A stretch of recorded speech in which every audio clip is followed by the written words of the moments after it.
Amém, amém e amém. Quero te convidar a abrir a sua Bíblia na carta de Paulo à igreja de Tessalônica. Segunda carta de Paulo aos Tessalonicenses, capítulo 1.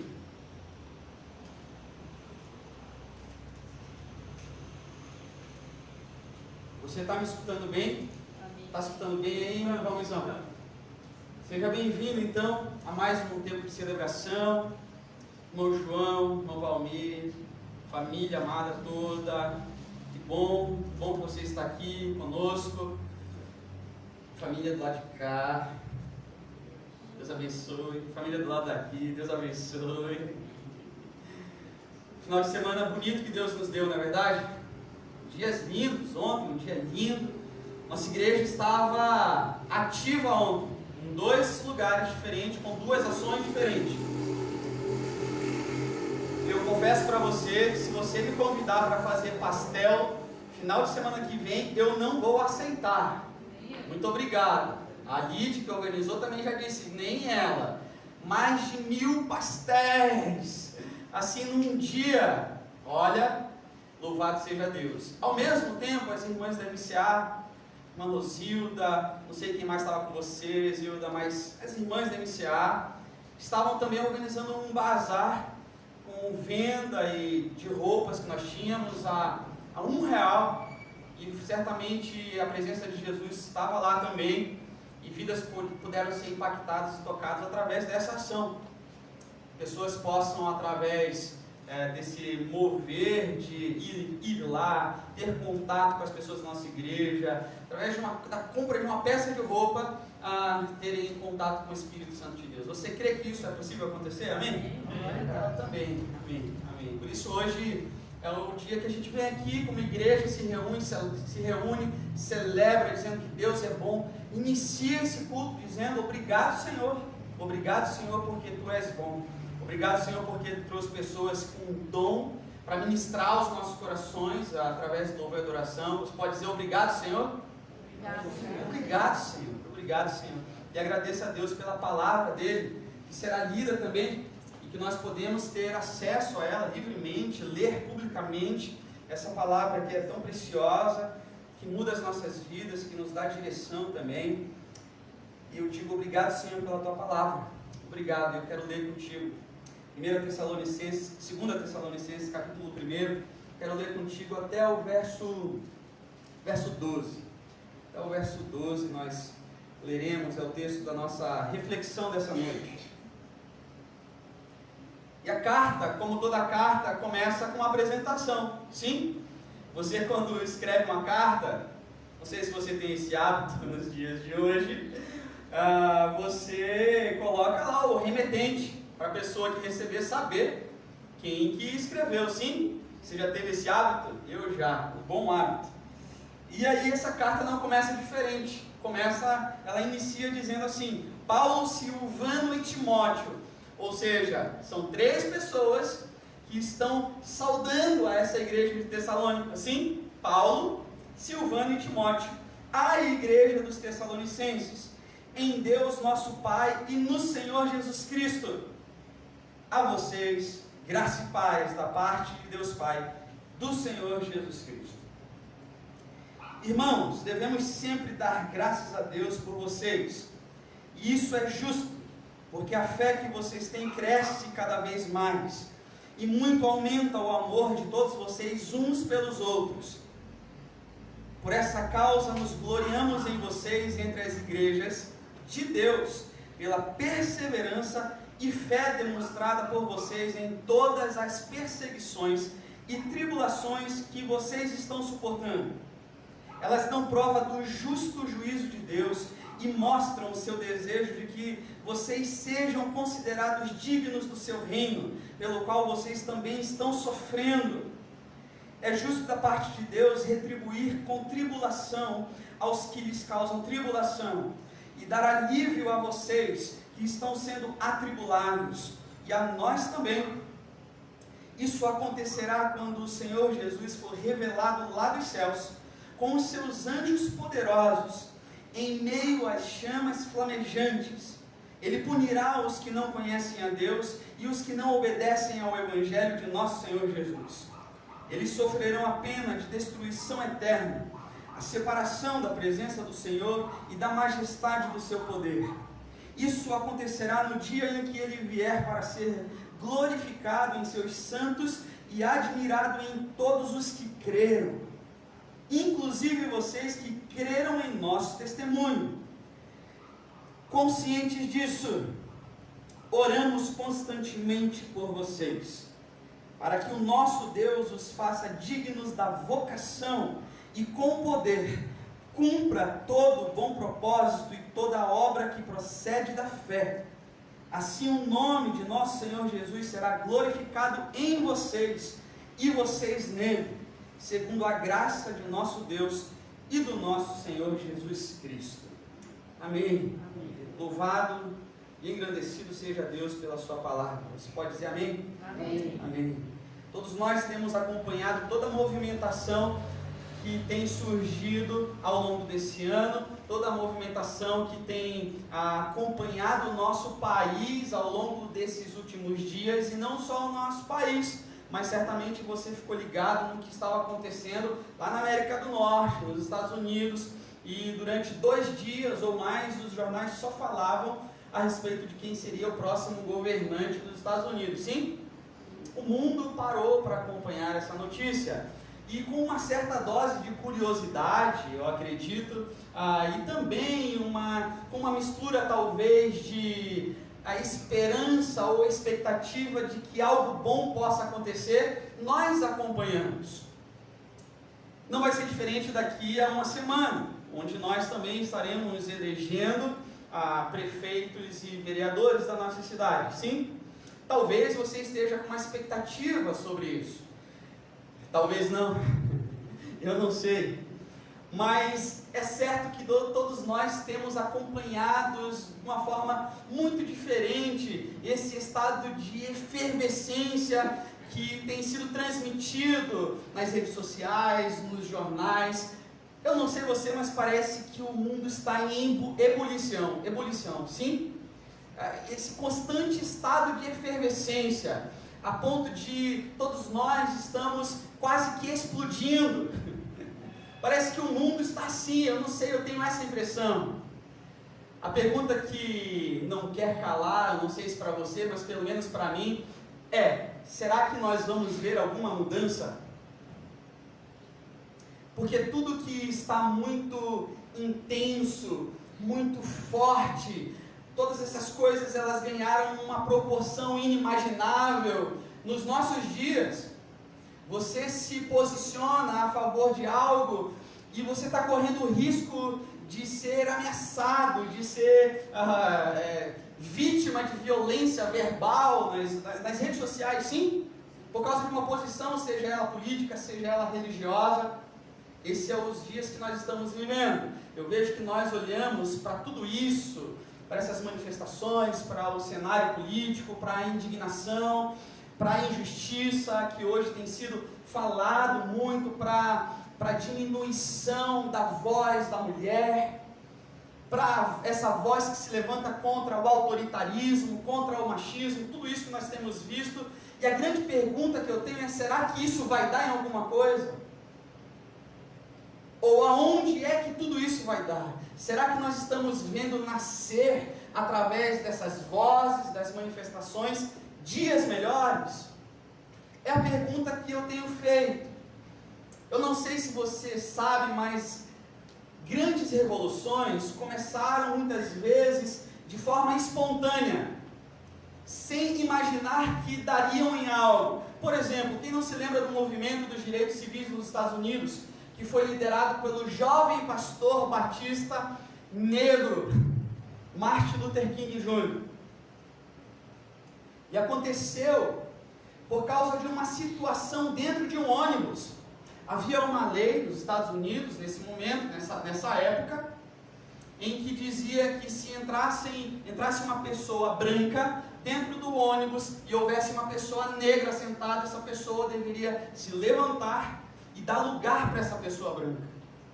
Entra um homem branco dentro do ônibus E ele para em frente a uma mulher, e essa mulher não dá sinais de que vai fazer algo, de que vai ceder o seu lugar. Ao que esse homem se indigna, faz uma bagunça ali dentro do ônibus, essa mulher não se cala e se indigna mais ainda, e começa a lutar, ou a fazer algo contra essa lei.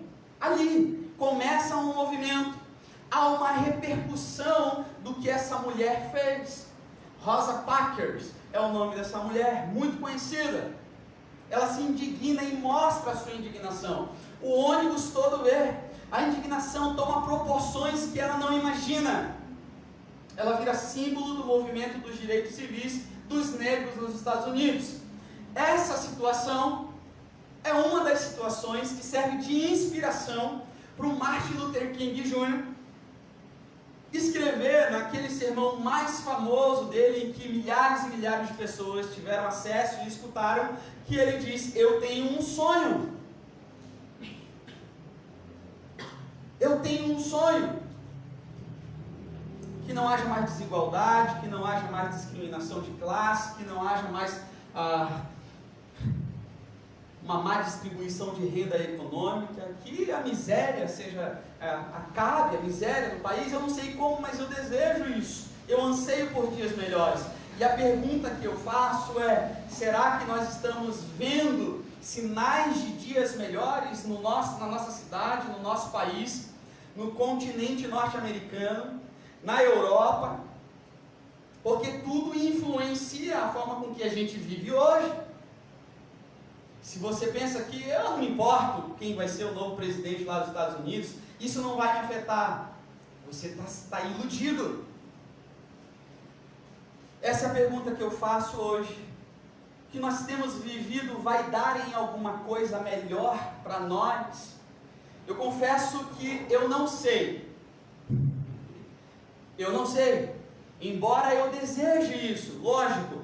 Eu desejo viver num país melhor, e eu sei que você também deseja viver numa cidade melhor. Você deseja isso para Palmeira. Mas eu não posso me esquecer que, por mais lindo que seja esse sonho, essa talvez não seja a minha prioridade. Eu não posso esquecer disso.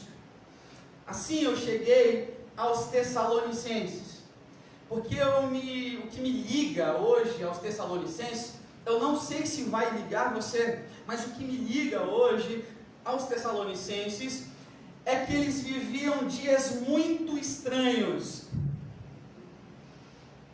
Você acha que os dias estão ok?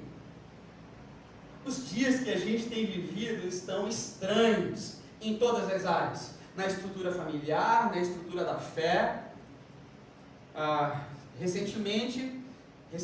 Muito recentemente, semana passada ou retrasada, há 2 domingos atrás, um pastor foi bombardeado na internet, pastor Batista, e outros pastores dentro de um grupo do WhatsApp Batista, ao invés de terem uma postura diferente, porque é irmão, é pastor Batista da mesma denominação, começaram a apedrejar mais ainda esse pastor Batista por causa de uma mensagem que ele pregou.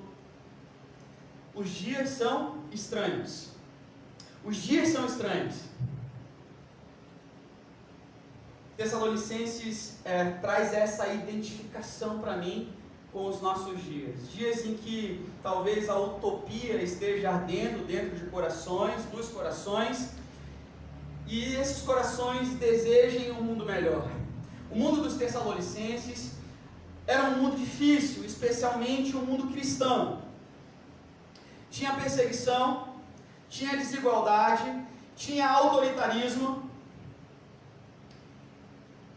Era uma cidade difícil para o Evangelho. De um lado haviam os romanos e de outro haviam os religiosos. Ambos, romanos e os religiosos, estavam massacrando a fé cristã. Eles se posicionavam contrário à igreja cristã, que era uma igreja frágil. Muitos crentes em Tessalônica sofriam arduamente, na própria pele, o drama da perseguição. Acontece que Paulo conhecia a igreja de Tessalônica, E Paulo tinha um carinho muito grande por essa igreja, a ponto de escrever a essa igreja 2 cartas.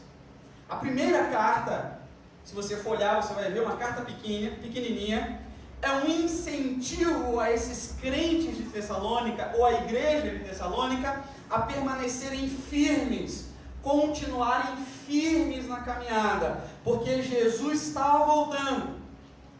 Essa primeira carta tem como objetivo, então, alertar a esses crentes a permanecerem firmes na caminhada, com esperança, porque Jesus iria voltar. Por que Paulo dá essa ênfase à firmeza, a uma esperança firme na volta de Cristo? Porque uma doutrina estranha começou a entrar nessa igreja.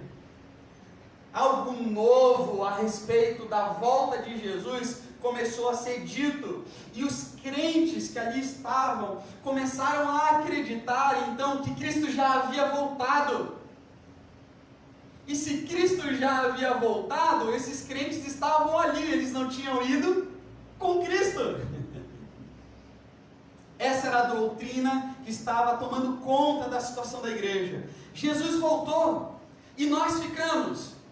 Eu acredito que a sensação é mais ou menos a que nós temos vivido nos dias de hoje como igreja. Poucos lugares, espaçados, às vezes em uma família, às vezes não vem. É uma incerteza toda, a gente não sabe se a Secretaria de Saúde vai permitir o culto, a gente não sabe o que fazer, se vai haver lockdown semana que vem, se não vai. A gente tem vivido esses dias e de repente eu chego aqui e eu vejo a igreja com menos pessoas e a sensação é essa: Jesus voltou e eu fiquei. Essa era a doutrina que estava permeando, sondando a vida desses crentes. Paulo escreve essa primeira carta. Então havia isso entre esses tessalônicos. E aí a notícia chega para Paulo. E Paulo resolve escrever então uma segunda carta. E nessa segunda carta ele gasta mais tempo sobre esse assunto, para dizer para a igreja de Tessalônica: calma, tenham calma. É uma mensagem muito especial para as nossas vidas como igreja, como comunidade de fé no dia de hoje. Sim? Calma!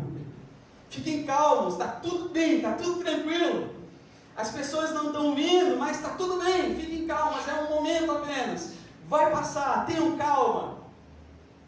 O dia do Senhor não virá de forma secreta. O dia do Senhor não virá de forma imperceptível. Há uma cronologia. Há uma sequência de fatos para que Jesus venha. Não é assim que uns sabem, outros não sabem, e nós vamos ser pegos de surpresas. Não é assim que Jesus irá voltar. Tenham calma, o mais importante é que vocês sigam em frente, firmes. Propósito. Paulo escreve essa segunda carta.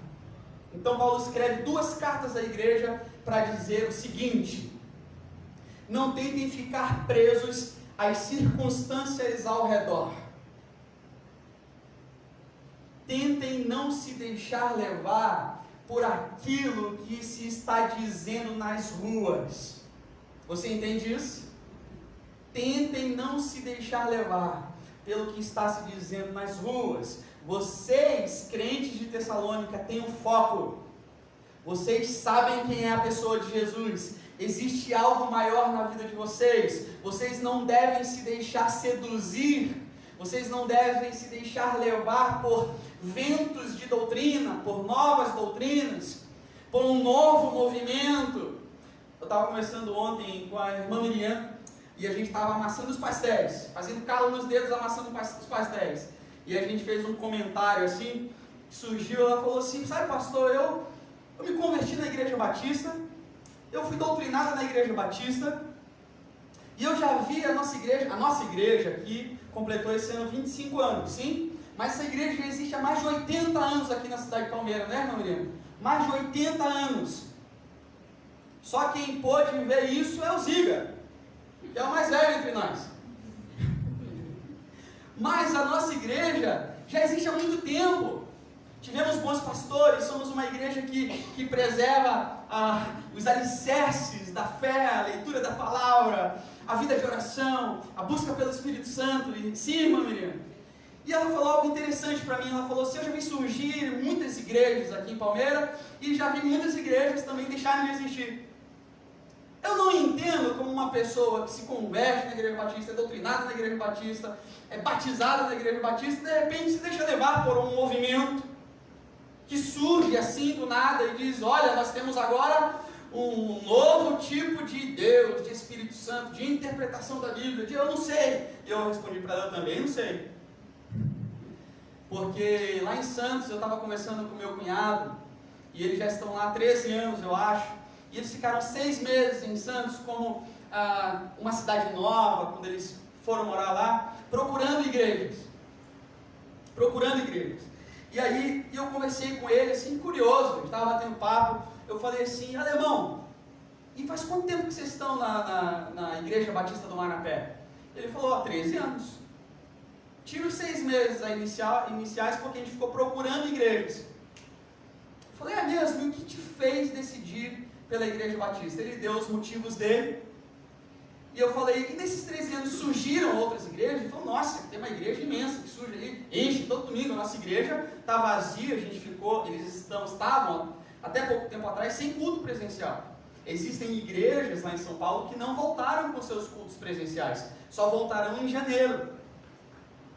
E aí eu falei: isso não te preocupa? Não te fez querer ir em outras igrejas? Ele falou: cara, não. Por quê? Eu falei: cara, porque eu sou membro dessa igreja, e como parte dessa igreja, eu entendo que tem muito trabalho para ser feito dentro dessa igreja. E se eu quero que algo aconteça de novo na minha igreja, eu sou parte de fazer com que esse algo novo aconteça na minha igreja. Então eu não tenho que buscar esse algo novo em outra igreja, em outro movimento. Eu, como parte desse corpo, preciso ser vivo, atuante, e procurar saber o que está acontecendo, e me engajar, e entender que eu tenho o que fazer na minha igreja. E eu falei: uau, isso é verdade. Isso é um dos princípios que me mantém firme, sempre me manteve firme, saber que existe algo para a gente fazer na nossa igreja, há uma utilidade, algo que a gente pode criar, há trabalho no reino de Deus. Há trabalho na nossa igreja para ser feito. Há muito trabalho. Você concorda comigo? Diga amém. Amém, amém, Lidia? Amém. Amém, Rosilda? Estavam aí liderando 2 frentes e tinha bastante gente envolvida, e mesmo assim tinha espaço para mais pessoas. Amém? Amém. Quem estava ali, pode dizer um amém bem forte aí? Amém. Tinha espaço para mais pessoas fazerem algo. Essa doutrina estranha toma conta da igreja de Tessalônica, esse novo movimento. Veja que isso não é algo novo dos nossos dias. E aí o Paulo diz: calma, calma, Tessalonicenses. O Senhor está no controle de todas as coisas. E a pergunta que eu fiz para esse texto, eu quero tentar responder para você nessa noite, é a seguinte: como conciliar então essa expectativa de um mundo melhor, de uma cidade melhor, de uma vida política melhor, saber conversar sobre política? Hoje a maioria das pessoas não sabem conversar sobre política. Se você vota em A e eu voto em B, já é uma muralha que a gente cria, e a gente não está aberto ao diálogo. No campo da fé é a mesma coisa. Pessoas se degladiando por causa da fé cristã. E a pergunta que eu quero tentar responder contigo, olhando para a igreja de Tessalônica, para essa carta que Paulo, Silvano e Timóteo escrevem a essa igreja, é como conciliar então a expectativa de algo melhor, de um mundo melhor, com as questões relacionadas à nossa fé cristã. Como conciliar isso? É o que Paulo está tentando ensinar para a igreja dos Tessalonicenses. Na estratégia que Paulo usa nesse primeiro capítulo da sua segunda carta, ele usa uma estratégia que tem uma didática incrível. Porque Paulo dá 3 palavras para a igreja que eu quero compartilhar contigo. 3 palavras ele usa. E você pode entender talvez como eu me comportar, como me portar na questão política, na questão de fé, na questão dos meus relacionamentos interpessoais, na questão da vida em comunidade, comunitária. 3 palavras Paulo dá para a gente, que a primeira que eu vou chamar aqui é uma palavra de gratidão. Está no versículo 3 até o 5. O Paulo diz assim: nós devemos então sempre dar graças a Deus por vocês. Isso é justo, porque a fé que vocês têm cresce cada vez mais, e muito aumenta o amor de todos vocês uns pelos outros. Paulo começa dizendo: eu tenho que dar graça. Nós, eu, Silvano e Timóteo, nós damos graças. Graças a Deus pela vida de vocês. Consegue ver um nó na cabeça dos tessalonicenses, dos tessalônicos? Esses três aqui estão doidos. Eles não estão vendo o que está acontecendo aqui. Tem gente que acha que Jesus já veio, e a gente que está aqui, a gente não foi. A gente está em aflição. Mas o Paulo diz assim: a minha palavra é de gratidão. Então veja o que o Paulo está tentando mostrar para essa igreja. Paulo está tentando mostrar para essa igreja que as nossas dificuldades, as dificuldades que nós enfrentamos, aquele momento ruim, as crises, por mais difíceis que elas sejam, não são motivos para a gente se queixar. Elas são motivos de gratidão. Gratidão. Gratidão a Deus. As nossas lutas não são uma evidência de que deu tudo errado. Muito pelo contrário, elas são um ambiente propício em que a nossa fé é exercitada, o nosso amor é compartilhado e evidenciado. Foi isso que o Paulo falou. E a nossa perseverança, ela será experimentada, provada e aprovada. Luta, crise, é oportunidade para a gente crescer em amor e graça, experimentar a perseverança, desenvolvermos a perseverança. É nessa hora que você vê quem é quem. É nessa hora que você vê quem é quem. A gente está vendo lá o Trump e o Biden, Joe Biden. Já viu os memes, né? Basta você olhar. A gente vai ver daqui a pouco sinais de quem é quem no cenário político. Você pode olhar para trás e ver quem é quem. É muito interessante. Tem gente, a gente está com escassez de água. Na minha casa eu tenho 24 horas de água e quase 48 sem. E aí eu dou graças a Deus pela vida dos meus pais. E daí um dia eu tomo banho em casa, 2 na casa deles. Você pensou que eu não estava tomando banho 2 dias, né? Tenho certeza. E aí o mais interessante é que tem prefeito prometendo fazer chover. Eu não sei se você escutou isso, eu fico pensando, que tipo de intimidade tem esse prefeito lá com São Pedro? Olha a heresia, desculpa, igreja. Que tipo de intimidade tem esse tipo de prefeito com Deus, que vai ter uma conversa com ele e dizer: ó, se eu for eleito vai vir chuva do céu, hein? É nessa hora que a gente vê quem é quem, na dificuldade, no momento difícil. É como se Paulo estivesse dizendo: Tessalonicenses, prestem atenção, acordem. Vocês olham para as situações de vocês, para a situação de vocês, e dizem que está tudo perdido, é tudo tragédia, é só dificuldade. Se não melhorar, nós estamos perdidos. É isso que vocês estão olhando, Tessalonicenses? Não! Vejam, existe um outro lado para olhar para tudo isso, Tessalonicenses. À medida que as lutas se impõem sobre vocês, algo está acontecendo e vocês não estão vendo. Tanto não estavam vendo que o Paulo está escrevendo para eles. O que está acontecendo? O amor está crescendo. Você leu isso? O amor está crescendo, a fé está crescendo, está sendo evidenciada. A perseverança tem se estabelecido no dia a dia, e mais Deus tem agido na vida de vocês. É o que o nosso texto está dizendo. Uma palavra de gratidão de Paulo por uma igreja que estava se fortalecendo em Deus, não apesar das lutas, mas exatamente por causa das lutas. Você consegue entender isso?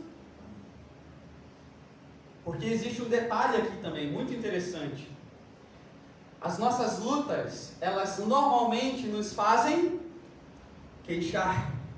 Sim? Já conversou com alguém que está passando por dificuldade?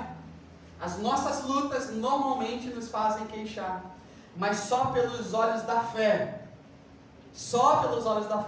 você consegue transformar a crise, o momento difícil, em gratidão, não em queixa. É só pelos olhos da fé. Porque o mundo, diante da crise, ele esperneia, ele pede recontagem de voto. O mundo, diante da crise, acha que está sendo injustiçado. O mundo, diante da crise, diz: ninguém me ama, ninguém me entende. Ninguém consegue sentir a minha dor. Esse é o mundo diante da crise. O mundo diante da crise só pode efervescer. O mundo só pode retribuir o mal com o mal. Mas o crente diante das crises pode fazer o que, segundo Paulo? Dar uma palavra de gratidão. Obrigado, Senhor. Tá tudo dentro, fora dos conformes do que eu planejei, mas obrigado, Senhor. Tu és bom. Obrigado, Senhor. Porque o crente diante da crise sabe que Deus usa a crise. Sabe que o momento difícil não está ali por acaso. Não está passando por isso por acaso da vida, dos dias. Não existe isso. Porque Deus trabalha no momento difícil. Paulo tem uma palavra de gratidão para a igreja. Por quê? Porque essa igreja melhora com a dificuldade. Essa igreja se torna cada vez mais forte com a tribulação. E essa igreja, na dificuldade, evidencia na força que ela demonstra ter, passar por ela, por essa tribulação, que o seu desejo não é de dias melhores, de uma vida melhor, mas sim pelo reino de Deus sendo estabelecido aqui. Versículo 6 diz isso. Leia lá na sua Bíblia. E elas dão prova do justo juízo de Deus. Elas o quê? As dificuldades, as tribulações, a crise, aquele momento ruim, isso tudo dá prova do justo juízo de Deus e mostram o seu desejo de que vocês sejam o quê? Considerados dignos do seu reino, pelo qual vocês estão sofrendo. Essa é uma palavra poderosa, porque ela fala de uma igreja que não está sofrendo porque o salário está apertado. Fala de uma igreja que não está sofrendo porque os preços estão nas alturas. Fala de uma igreja que está sofrendo não porque membros da família estão desempregados. Fala de uma igreja que está sofrendo não porque não há mais espaço nos hospitais. Mas essa igreja está sofrendo porque deseja o reino de Deus. É isso que o Paulo está falando. Esse desejo pelo reino de Deus faz com que essa igreja se identifique com todo o sofrimento que está acontecendo ao seu redor. Você consegue entender isso? Em outras palavras, nós olhamos para as dificuldades, nós olhamos para o cenário político, olhamos para toda a sujeira que está ao nosso redor, olhamos para tudo isso, para a desigualdade, para a segregação. Nós olhamos para tudo isso e nós abraçamos as pessoas que estão sofrendo.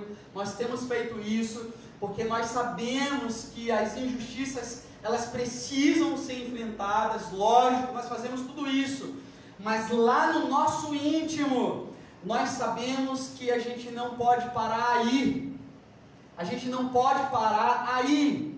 deve haver uma palavra de gratidão nos nossos lábios, porque tudo isso mostra que a oração de Jesus estava correta. Venha o teu reino. Venha o teu reino. A solução não são políticos melhores. Eu não sei se você já percebeu isso ao longo da sua caminhada. A solução não são políticos melhores. Até porque políticos melhores não saem de um povo que também tenha altíssimos níveis de desonestidades, corrupção e imoralidade na sua vida. A representatividade política, povo, é proporcional. Entenda isso. A solução não virá de um mercado econômico com melhor distribuição de renda.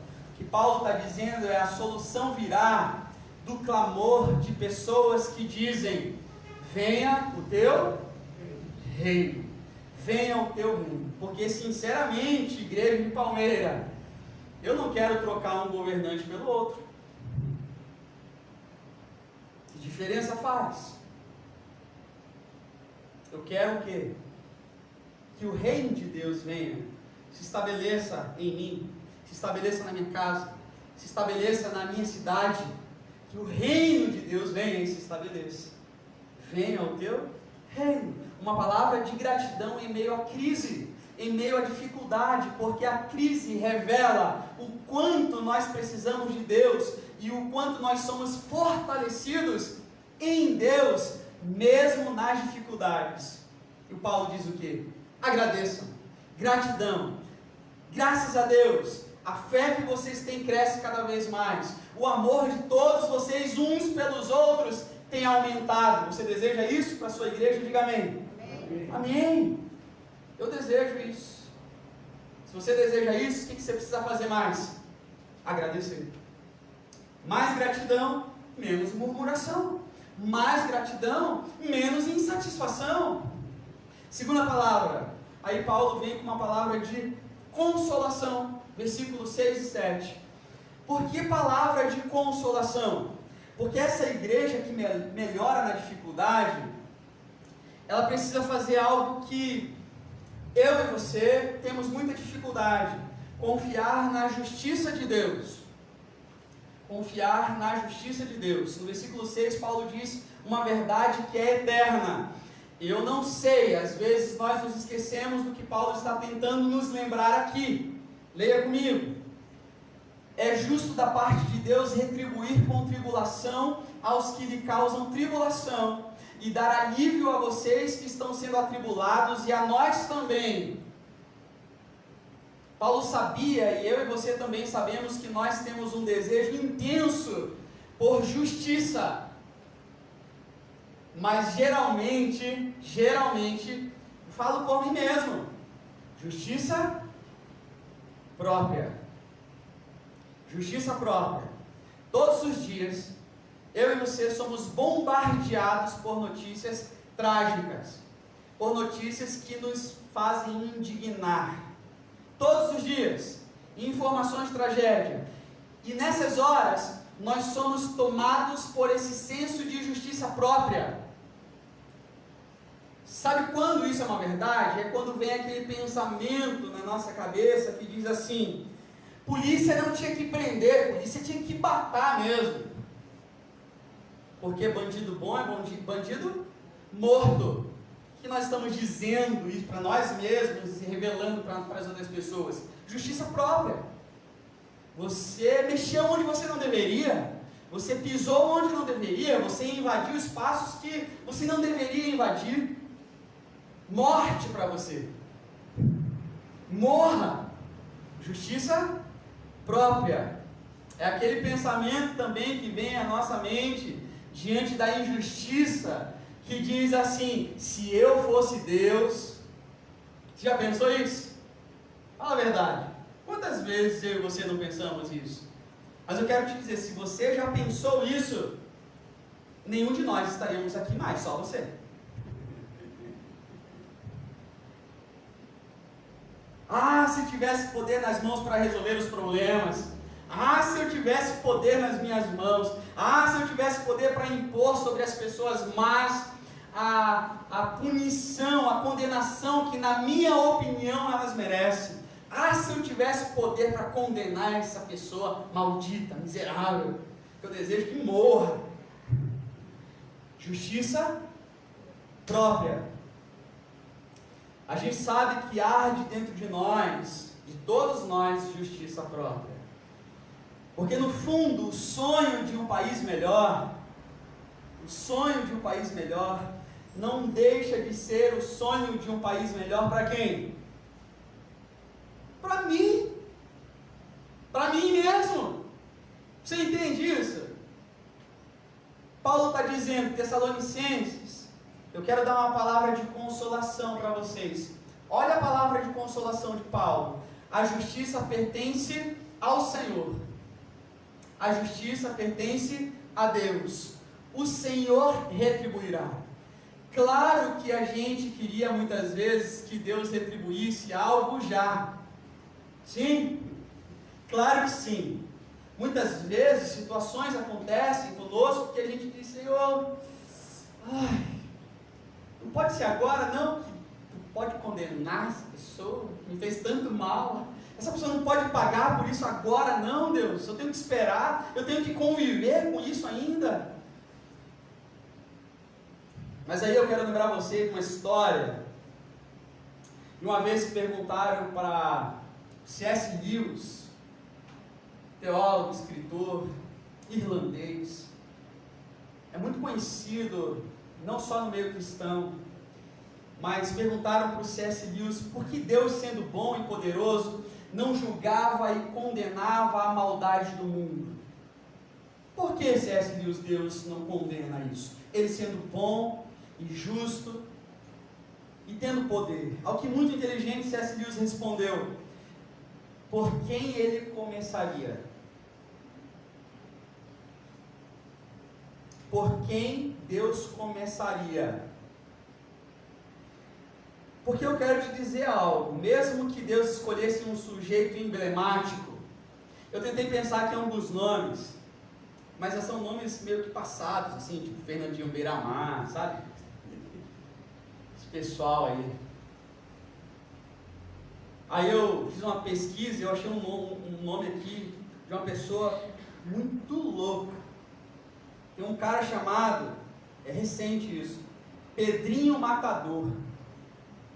E eu pensei no Pedrinho Matador aqui também. Eu fiquei pensando, mas se Deus começasse pelo Pedrinho Matador, quem que é o Pedrinho Matador? Um cara hoje que matou a primeira pessoa com 14 anos de idade. O cara que matou gente da sua própria família, matou o seu pai, o seu próprio pai. É um cara que está condenado na prisão lá em São Paulo e preso, matou na prisão mais de 40 detentos, na prisão. Ele foi condenado, eu anotei aqui um número, a mais de 128 anos de prisão, de dias presos, e ainda não respondeu por todos os seus crimes. Veja que situação. Mesmo que nós pegássemos essa pessoa nessa extremidade desse exemplo, certo? Está comigo, amém? Mesmo que nós pegássemos essa pessoa, vale essa pergunta do C.S. Lewis: por quem é que Deus começaria? Pelo Pedrinho Matador? Pelo Fernandinho Beiramar? Pelo Lula? Pelo Trump? Pelo Bolsonaro? Pelo Joel? Por quem Deus começaria? O que eu quero te dizer é que independente por quem Deus começasse, sabe o que iria acontecer? Independente por quem Deus começasse, um iria chamando o outro. Por quê? Veja bem, porque se Deus vai julgar um, tem outro que fez igual. E dos que fizeram, tem quem colaborou para que aquele mal acontecesse. E dentre os que colaboraram para que o mal acontecesse, tem gente com trauma de infância, criado num ambiente completamente deturpado, pai abusador, mãe omissa, que só sabe agredir, diminuir, tio estuprador. Um vai chamando o outro, independente porque desde Deus começasse. Aí, você consegue ver a fila que vai formando? Consegue ver? Aí o C.S. Lewis completa o seu pensamento assim, presta atenção: o dia que Deus chamar o primeiro, Ele terá de chamar todos. Todos. Porque para Deus não há diferença entre pecados. Todos pecaram e estão separados da presença de Deus. E aí, veja que extraordinário. Aí C.S. Lewis arrematou o seu pensamento com essa frase: todo juízo é em essência final. Todo juízo é em essência final. Porque o dia que Deus chamar o primeiro, Ele terá que chamar todos. Ele vai ter que chamar todos. Aí o crivo, o peso da minha balança não é quanto eu acho que eu sou melhor que o meu vizinho. Não é quanto eu acho que eu sou melhor do que essa pessoa que trabalha comigo. Mas sim a graça de Deus revelada na minha vida através de Jesus Cristo, meu Senhor e meu Salvador. Porque a graça de Jesus nos nivela por baixo. Todos nós somos iguais diante de Deus. Você entende isso? Então Paulo está dizendo para os Tessalônicos o seguinte: eu quero consolar vocês. Vocês que agora estão doídos, sentidos, olhando para as dificuldades com os olhos de revolta, lembrem-se de uma coisa: Deus é justo juiz. Deus é justo juiz. Paulo, escrevendo à igreja de Roma, diz assim: porque no Evangelho é revelada a justiça de Deus, uma justiça que do princípio ao fim é pela fé. É pela fé, como está escrito: o justo viverá pela fé. O justo viverá pela fé. E o Paulo está dizendo: no Evangelho é revelada a justiça. E a pergunta que eu faço: o que é o Evangelho? É Cristo. O Evangelho é Jesus Cristo revelado a nós, a sua forma de viver, a sua forma de relacionar com os outros, sua forma de se relacionar com a religião, sua forma de se relacionar com o cenário político, sua forma de se relacionar com o autoritarismo, sua forma de se relacionar com as mulheres num mundo em que elas não tinham vozes e que elas não eram ouvidas. O Evangelho é Cristo. E o Paulo está dizendo: eu quero consolar vocês, olhem para Cristo, porque nele vocês terão a revelação de vida, da vida que vale a pena, no Cristo, no Evangelho. Cabe a vocês, Tessalônicos, buscarem viver no Evangelho, no Cristo. E aí sim, vocês poderão viver como justo pela fé. Você entende isso? Diga amém. Essa é a palavra de consolação que o Paulo dá a essa igreja de Tessalônica. Uma consolação revelada em Jesus Cristo. Jesus Cristo. Terceira palavra que Paulo dá à igreja de Tessalônica é uma palavra de oração, versículo 11. Oração, porque essa igreja que melhora com a tribulação, ela precisou compreender o seu propósito. Eu quero na nossa igreja, na próxima classe de novos membros para batismos, trabalhar não só alicerces da fé cristã, princípios de sermos uma igreja batista, mas também uma vida com propósito. Porque não há mais espaço para a gente receber crente oba-oba, receber crente que de repente chega aqui na frente e diz: você, diante da profissão de fé, né, diz, você se compromete em honrar a Deus com a sua igreja, com a sua vida, com o seu bolso, você se compromete a servir a Deus aqui nessa igreja, e com muito entusiasmo o crente diz assim: sim, amém. Passam meses, passam 6 meses, passam 1 ano, nada. E aí eu quero no próximo curso colocar lá o vida com propósito, vida com propósito comunitário, e para que as pessoas entendam o propósito delas de serem igreja, de serem membros de igreja. Propósito de vida, compreender o seu propósito. Veja que lindo que Paulo diz. Conscientes disso, está lendo na sua Bíblia, versículo 11, vamos no seu celular, versículo 11, conscientes disso, conscientes do que, igreja? De que Jesus virá e a justiça de Deus será estabelecida. Paulo diz o que? Oramos constantemente por vocês, para que o nosso Deus os faça digno da vocação e com poder cumpra todo bom propósito e toda obra que procede da fé. O que Paulo está dizendo é o seguinte: Tessalonicenses, eu oro por vocês. Sabe para quê? Para que vocês saibam que a vida de vocês não está nas mãos dos que governam, que a vida de vocês não pode se deixar levar por vento de doutrinas, não pode se deixar levar por qualquer pessoa que chegue e ensine algo diferente do que vocês aprenderam, não pode se deixar levar por um novo movimento. A vida de vocês tem um propósito, está nas mãos de Deus, não está nas mãos daqueles que invadem a vida e os fazem sofrer, não está nas mãos daqueles que invadem a vida e tomam aquilo que você tanto amava, seja um objeto que você gosta, ou seja até mesmo um filho. A vida de vocês não está nas mãos desse assassino que tirou isso que você tanto amava. A vida de vocês está nas mãos de Deus e Ele tem um propósito. E eu oro para que vocês entendam isso. É o que Paulo está dizendo aos Tessalônicos. Coisa maravilhosa. Deus tem um propósito para nós. Nós não estamos aqui por acaso. Não estamos aqui por acaso.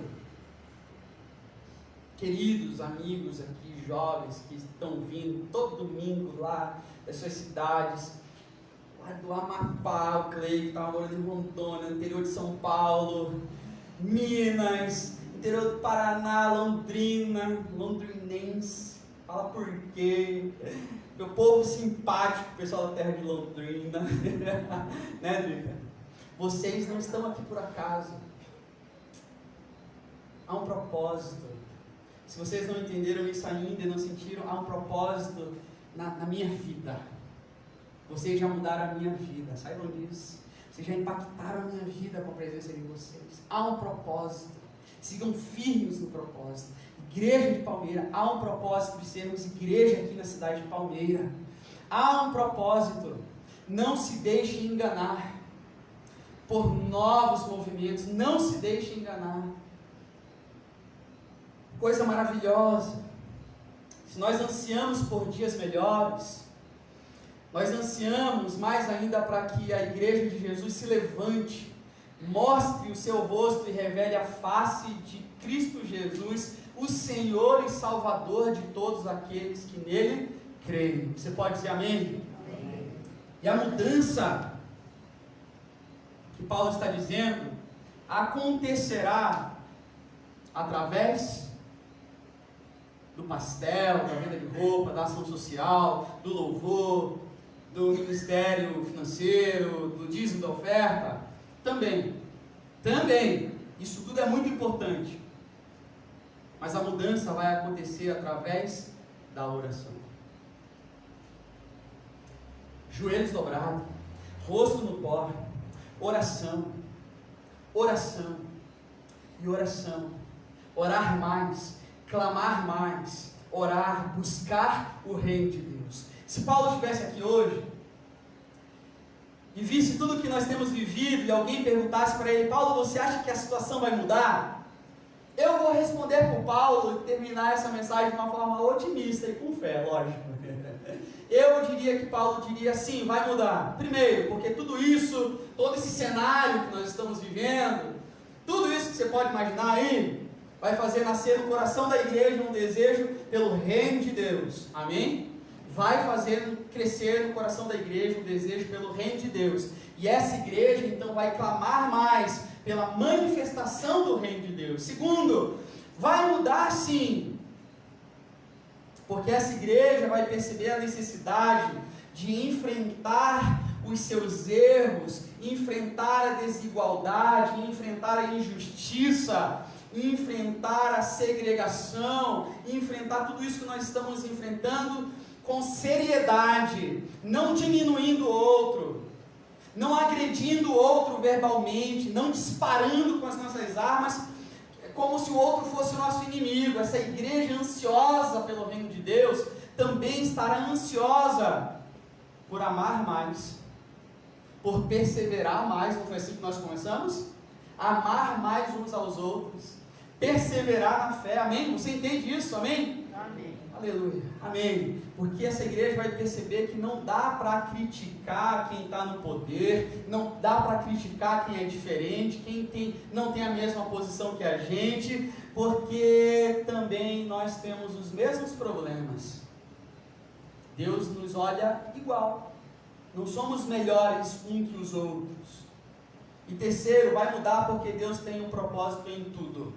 Deus tem um propósito em tudo. Deus tem um propósito no que está acontecendo. Deus tem um propósito no que aconteceu lá nos Estados Unidos. Deus tem um propósito no que está acontecendo no nosso cenário como nação do Brasil. Deus tem um propósito no que está acontecendo e vem acontecendo ao longo dos anos, nos últimos 4 anos aqui em Palmeira. Deus tem um propósito que vai acontecer ao longo dos próximos 4 anos aqui em Palmeira, no nosso estado do Paraná, na nossa cidade. Deus tem um propósito que está acontecendo lá na sua família, seja a situação que você está passando. Deus tem um propósito no que você está vivendo no seu trabalho, do que você não está vivendo na sua falta de trabalho. Deus tem um propósito na falta de dinheiro. Deus tem um propósito nessa interrogação enorme se você não sabe o que vai fazer no futuro. Deus tem um propósito em tudo.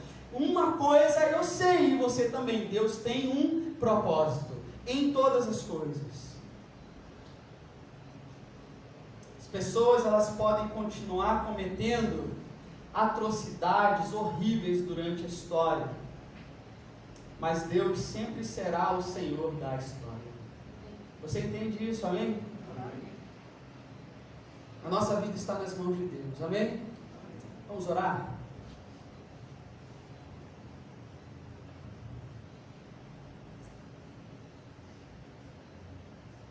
Glória a Deus. Eu não sei se você espera por dias melhores, se você deseja, anseia dias melhores. A situação vai mudar? Com certeza vai. A situação dos tessalônicos mudou. A situação dos tessalônicos mudou. A vida muda. A vida já não é mais a mesma amanhã. A situação vai mudar? Vai. Eu não sei no que vai mudar. Eu não sei quando vai mudar. Eu não sei como ela vai mudar. Mas eu sei é que o nosso Deus não está dormindo. O que eu sei é que o nosso Deus não é pego de surpresa. O que eu sei é que Ele tem propósito, que Ele nos santifica e que Ele nos faz ansiar pelo Seu reino maravilhoso de justiça e igualdade. E ansiando pelo Seu reino maravilhoso, nós começamos então a fazer diferença aqui e agora, porque já somos embaixadores desse reino aqui e agora, é o que a palavra de Deus nos diz. Vai mudar, porque a fé e o amor, uns pelos outros, vai aumentar, em nome de Jesus. E se Paulo estivesse aqui, ele diria: eu vou orar por vocês, para que vocês não percam o foco, propósito de vida, para que vocês não renunciem àquilo que é prioridade em suas vidas. Eu vou orar por vocês para que Deus os sustente, para que Deus guarde vocês e para que vocês sejam quem Ele quer que vocês sejam nesse mundo hoje.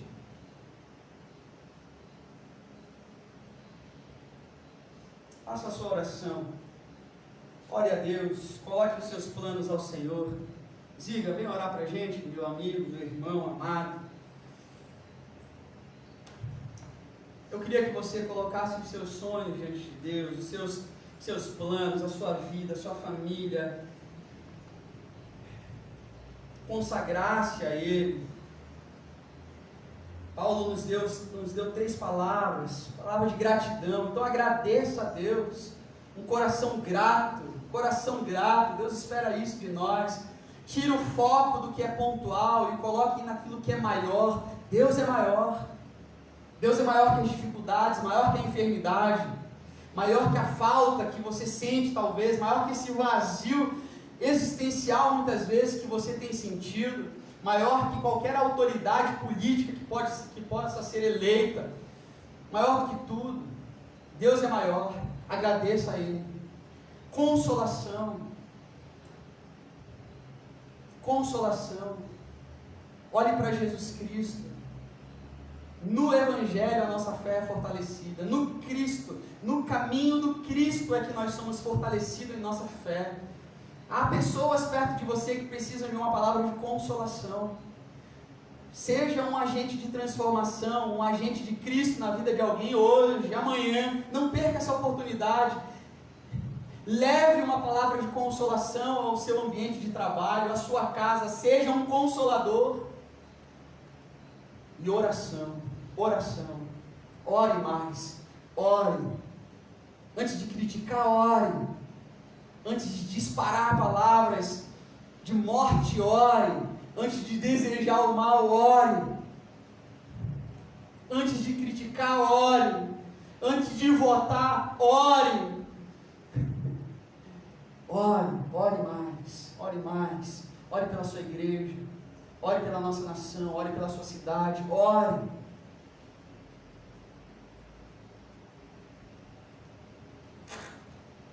Obrigado, Senhor Jesus, por nos poder aprender da Tua Palavra.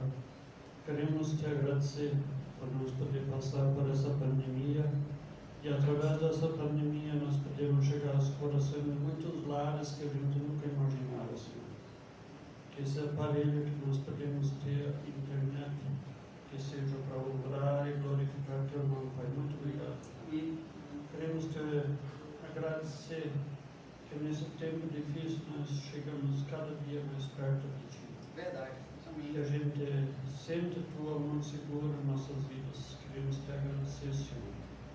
Obrigado por essa mensagem que realmente tocou nossos corações e que nós cada dia podemos ser mais gratos. Verdade.